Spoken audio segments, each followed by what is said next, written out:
오늘 말씀에는 사두개인들이 나옵니다. 사두개인은 바리새인과 더불어서 성경 가운데, 특별히 예수님께서 이 땅 가운데 사셨던 그때 복음서 가운데 나오는 주요한 사람들 중에 하나입니다. 사두개인은 사독이라는 제사장의 후손입니다. 그렇기 때문에 이들은 당시에 이스라엘에서 제사장과 관련된 일들을, 그리고 그런 직분들을 가지고 있었고, 그리고 이 사두개인들은 이스라엘 사람들 가운데에서 로마에 가까운 친로마파로 불렸습니다. 무슨 말이냐면 로마와 가까워서 그들이 로마로부터 비호를 받는 그러한 당시 사회의 기득권층이었다라는 겁니다. 그리고 또 이들은 사두개인이라고 불리는 그 이름에서 보이는 것은 이들이 오경에 집착하는, 또 오경에 많이 집중하는 그러한 신앙의 모습을 보였다라는 것. 그래서 사두개 후손이고 제사장인 이들이, 특별히 제사에 관한 규례들이 많이 나오는 오경에 집착하는 이들의 신앙적인 성향 때문에 오늘 말씀에 처음에 시작하는 것처럼 부활이 없다라는 주장으로 이들은 그들의 신앙적인 마음들을, 또 가르침들을 가지고 있었습니다. 그들의 이러한 자기들만의 신앙적인 생각으로 인하여서 오늘 예수님께 와서 이들은 논쟁을 겁니다. 오늘 우리가 보는 말씀, 그리고 내일 우리가 보는 말씀은 또 사두개인 다음에 바리새인과 서기관들이 등장하지만, 이 예수님을 곤란하게 하려는 유대의 지도층들, 그들의 여러 가지 일들 가운데 하나가 바로 오늘 우리가 함께 본 마태복음 22장 23절부터의 내용이 되어집니다. 사두개인들이 와서 오늘 우리가 본 말씀처럼 예수님께 질문합니다. 7 형제가 있는데 첫째가 장가 들었다가 상속자가 없이, 아들이 없이 일찍 죽었다라고 생각해 보자라는 겁니다. 그러면 이스라엘에는 특별한 제도가 있었습니다. 오늘 여러분들이 갖고 있는 이 카리스에 보면 계대 결혼 제도라고 되어 있는 것 같이, 또는 간단하게 형수할 때 숫자를 써서 수혼제라고 불리는 제도가 있었습니다. 어떤 것이냐면 형제가 있는데 그 형제 가운데 후손이 없이, 특별히 남자 후손이 없이 형이 먼저 죽었을 경우에 그 동생이 형수로 하여금 그 남자 아들을, 상속자를 낳게 해서 그 가문을 이어가는 제도가 있었습니다. 이스라엘에는 남자 상속인이 굉장히 중요했습니다. 그래서 남자 상속인이 있는 것과 없는 것, 그 가정에 남자 성인이 있는 것과 없는 것은 너무나 큰 차이가 있었습니다. 형이, 또 형제가 그렇게 남자 상속인이, 아들이 없이 이제 그 가문이 끊어지게 되었을 때, 이스라엘은 그러한 가문의 문제와 경제적인 것, 사회적인 것들을 이제 해결하고자 이 수혼제라는 것이 있었고, 이 수혼제는 그 형수를 통하여서 이제 자손을 낳게 함으로 그 가문을 이어가고, 또 경제적이고 사회적인 어려움에서 벗어날 수 있게 하는 그러한 제도였습니다. 그런데 이것을 사두개인들은 부활과 관련하여서 예수님께 묻습니다. 자, 첫째가 그렇게 해서 죽었다라고 하자, 둘째가 또 그 첫째 형의 그 가문을 도우려고 했는데 그것이 또 안 되어서 둘째도 죽고, 셋째도 죽고, 넷째도 죽고, 일곱째까지 다 그렇게 죽었다라고 한다면, 나중에 부활했을 때 과연 애초에 이 첫째의 부인이었던 이 여인은 누구의 부인이 되겠느냐라고 예수님께 물었던 겁니다. 예수님의 대답 가운데 우리가 성경을 보면서 생각해야 될 것이 있습니다. 그것은 먼저 이 부활은 예수님이 새롭게 가르치신 것이 아니라는 겁니다. 이미 하나님께서 구약시대부터, 아버지 하나님이 구약시대부터 말씀하시는 것이고, 구약시대부터 이 부활에 대한 것은 분명하게 하나님께서 일러주신 내용이 되었다라는 것. 그리고 또 하나는 우리가 하나님의 역사와 또 하나님의 가르치심은 때로 우리가 온전히 이해할 수 있는 범위를 넘어선다라는 겁니다. 오늘 이 사두개인들의 질문은 우리가 생각할 땐 그럴듯한 질문입니다. 그런 문제가 있겠네? 그럼 부활하면 진짜 어떻게 되는 거지? 라는 물음을 가질 만도 합니다.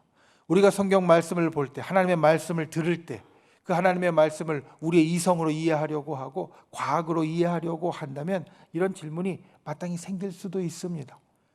우리가 하나님의 말씀을 이성으로 이해하고 과학으로 이해하려고 하는 것은 좋은 겁니다. 나쁜 건 아닙니다. 왜냐하면 하나님의 말씀에 대해서 우리가 깊이 보고 또 그것에 대하여서 관심이 있고 그 하나님의 말씀을 어떻게든지 내가 알기 원하여서 어떻게든지 내가 갖고 있는 지식으로, 내가 알고 있는 이성으로, 또 내가 이제까지 들었던 과학으로 이것을 이해하려고 하는 것은 우리에게 있어서 좋은 시도입니다.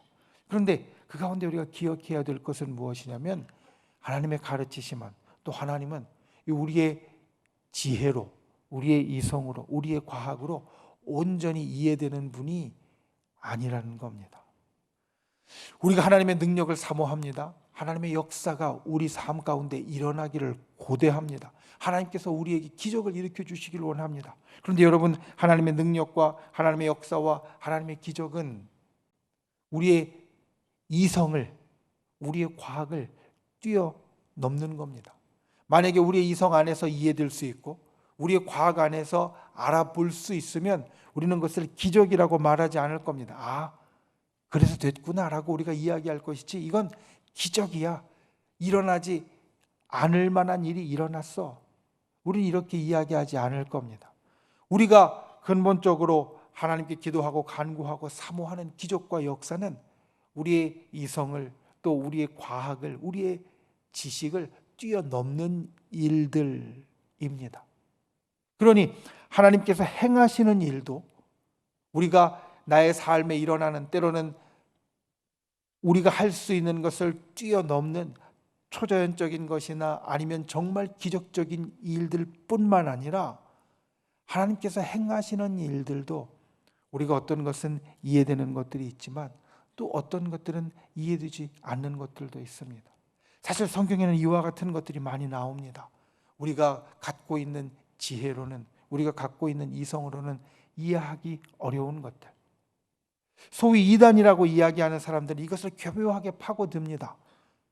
성경에서 분명히 우리가 갖고 있는 지식으로 이해되기 어려운 부분들을 이것을 어떻게 배웠냐고, 이것을 어떻게 설명할 수 있냐고 이걸 교묘하게 파고들어서 우리를 혼란에 빠지게 만들고 우리가 갖고 있는, 우리가 알고 있는 하나님에 대한 지식에 대하여서 그들이 다른 것을 이야기하고 접근해 오려고 합니다. 그런데 여러분, 그럴 때마다 우리가 기억해야 될 것은 분명히 하나님의 말씀과 하나님의 가르치심 가운데에는 우리가 이해할 수 없는 부분이 있다라는 겁니다. 분명히 있다라는 겁니다. 왜냐하면 하나님은 우리를 온전히 이해되실 수 있는 분이 아니라 우리를 훨씬 초월하신 분이시고, 우리를 훨씬 초월하신 그 하나님의 역사를 그냥 그대로 기록해 놓으면 우리가 앞뒤를 맞추고 그리고 1부터 100까지 이해하는 우리의 이해로는 이해될 수 없는 것이 그 속에 당연히 있게 되어진다는 겁니다. 오늘 말씀은 예수님께서 그 부분을 이 사두개인들에게 이야기하십니다. 32절 말씀에 보면 예수님께서는 출애굽기 3장 6절, 하나님께서 모세에게 떨기나무 가운데 나타나셔서 모세를 부르시는 그 과정 중에 이야기하신 부분, 사두개인들이 너무나 잘 알고 그들이 추종하고 있는 모세 오경 가운데 나오는 그 말씀을 가지고 이들에게 이야기하십니다. 나는 아브라함의 하나님이요 이삭의 하나님이요 야곱의 하나님이로라 하신 것, 너희는 보지 못하였느냐. 하나님께서 모세에게 나타나셨습니다. 그리고 하나님 그 모습을 보면서 모세가 하나님께 묻습니다. 내가 하나님의 말씀대로 저 동족들에게 가서 이 애굽에서 나아가는 것을 이야기할 때 누가 나를 보냈다라고 이야기해야 되겠습니까? 그때 하나님께서 하신 말씀이 이것입니다. 나는 아브라함의 하나님이요 이삭의 하나님이요 야곱의 하나님이다. 이 말씀을 예수님은 이렇게 이야기하십니다. 모세 때에 하나님께서 이야기를 하셨는데, 모세 때에 하나님을 소개를 하셨는데, 아브라함의 하나님이요 이삭의 하나님이요 야곱의 하나님이라고 하신 것은 그들이 이미 죽은 자 조상의 하나님이라고 이야기하시는 것이 아니라 그들이 여전히 있기 때문에 내가 그들의 하나님이라고 이야기하시는 것, 즉 이들을 아브라함과 이삭과 야곱이 조상이기 때문에 이야기하시는 것이 아니라 이들이 여전히 부활을 기다리고 있는 살아있는 그러한 존재이기 때문에 하나님께서 이렇게 이야기하셨다라는 겁니다.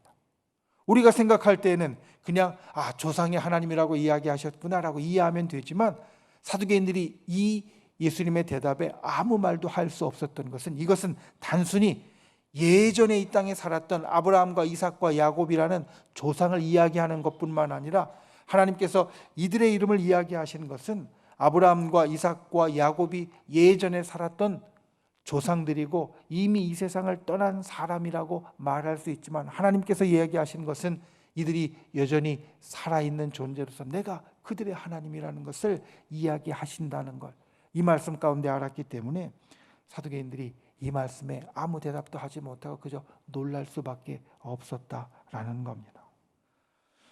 여러분, 오늘 말씀 가운데 우리가 기억해야 될 것, 오늘 말씀의 제목이 살아있는 자의 하나님입니다. 여러분, 살아있는 자의 하나님, 오늘 말씀 가운데 있는 것, 아브라함의 하나님, 이삭의 하나님, 야곱의 하나님이라고 하신 것을 예수님이 살아있는 자의 하나님이라고 이야기하신 것을 우리가 이 고난주간에, 특별히 우리들의 삶의 신앙의 순간순간에 기억해야 합니다. 하나님은 살아있는 자의 하나님입니다. 우리 하나님이신데 살아있는 자의 하나님이십니다. 그러니까 예전에 이 땅에 사셨던 우리 신앙의 어머니나 우리 신앙의 할머니나 우리 신앙의 아버지나 우리 신앙의 할아버지들, 그분들도 여전히 오늘 말씀에 예수님은 살아있는 자로 부르고 있고, 오늘 우리들을 향하여서도 살아있는 자로 부르고 있습니다. 그리고 살아있는 자의 하나님이신 우리의 주님은 살아있는 자, 여러분, 살아있다라는 것은 무엇입니까? 살아있다라는 것은 계속 변해가는 겁니다.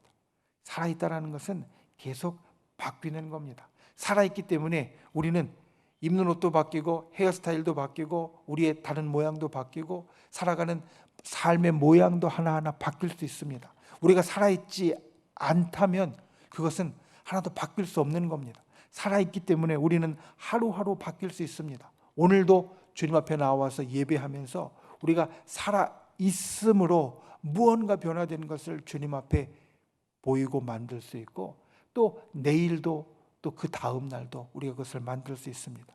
살아있다는 것은 움직이고 변화한다는 것인데, 살아있는 자의 하나님이라는 것은 하나님도 역시 그와 같다라는 겁니다. 여러분, 하나님은 고정되어 있으신 분이 아니십니다. 주님은 죽은 하나님, 예전에 마치 박제와 같이 예전에 행하셨던 그 모습과 예전에 행하셨던 그 역사와 예전에 우리에게 주셨던 가르치심 가운데 갇혀 있는 분이 아니십니다. 하나님은 살아있는 자의 하나님으로 살아서 오늘도 여전히 역사하시고 변화하시는 분이 되어지신다는 겁니다. 우리가 고난주간을 매년 기억하지만, 매년 우리가 나와서 기도하고 예배하고 간구하는 이 고난주간이 똑같지 않은 것은, 작년의 고난주간과 그 전년도의 고난주간과 그 전년도의 고난주간과 또 올해가 똑같지 않은 것은 우리가 살아있기 때문이고, 우리가 살아있기 때문에 작년의 고난주간과 올해의 고난주간이 똑같지 않은 것이고, 또한 중요한 것은 하나님께서 살아계시기 때문에 작년의 고난주간과 올해의 고난주간이 똑같이 않다라는 겁니다. 우리가 이 고난주간을 보내면서, 이 고난주간을 시작하면서 하나님은 살아있는 자의 하나님이시다라는 것을 기억해야 합니다. 여전히 오늘도 역사하는 분이시고 예전과 똑같은 하나님이 아니라 오늘 우리에게 새롭게 역사하시는 분이라는 것을 기억해야 합니다. 그러니 이 고난주간에 우리는 매년 매해 우리가 살아있음으로 새로운 것 같이 주님 앞에 새로운 소망을 가질 수 있고 새로운 꿈을 꿀 수 있습니다. 우리가 고난주간 똑같이 예수님의 고난을 우리가 깊이 알고 그 고난의 은혜를 우리 가운데 새기고 부활의 능력을 갖기 원한다라고 우리가 주님 앞에 기도하는 큰 제목은 같은 것 같지만 그 안에서 행하시는 주님은 살아계신 주님이시기 때문에 우리에게 새롭게 행하시는 분이시고 또 우리가 그것을 소망할 수 있는 자가 된다는 것. 이 고난주간 이와 같이 살아계신 자의 하나님을 우리가 만날 수 있길 원합니다. 사두개인들에게 주신 말씀처럼 너희가 부활에 대해서 예전에 너희가 들었던 대로 성경 가운데 나왔던 대로 그리고 그것 가운데 너희가 생각하고 있는 대로 거기에 갇혀 있어서 살아있는 자의 하나님을 온전히 알지 못하고 있다라고 이야기하시는 것처럼 우리가 예전에 경험했던 이 고난주간에 또 예수님의 십자가와 예수님의 부활에 갇혀 있어서 하나님의 새로운 능력을 우리가 바라보지 못한다면 이 사두개인들과 똑같은 사람이 되어질 수도 있습니다.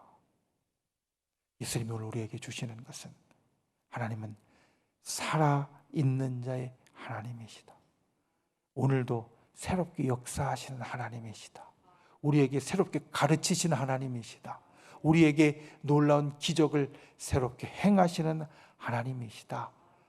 이 주님의 말씀을 기억하고 이 고난주간 하루하루 주님 앞에 기도할 때마다 이 살아계신 주님의 능력을 꿈꾸는 분들이 되시기를 바랍니다. 소망하는 분들이 되시기를 바랍니다. 주님이 우리 기도 가운데 응답하실 줄 믿습니다. 주님이 우리 기도 가운데 역사하실 줄 믿습니다. 주님의 살아계심을 나타내실 줄 믿습니다. 하루하루 주님 앞에 나오면서 그와 같은 살아계신 하나님의 역사를 소망하고 살아계신 하나님의 역사를 바라볼 수 있는 그러한 귀한 저와 여러분 이 고난주간 한 주간이 되실 수 있기를 예수님의 이름으로 축원을 드립니다.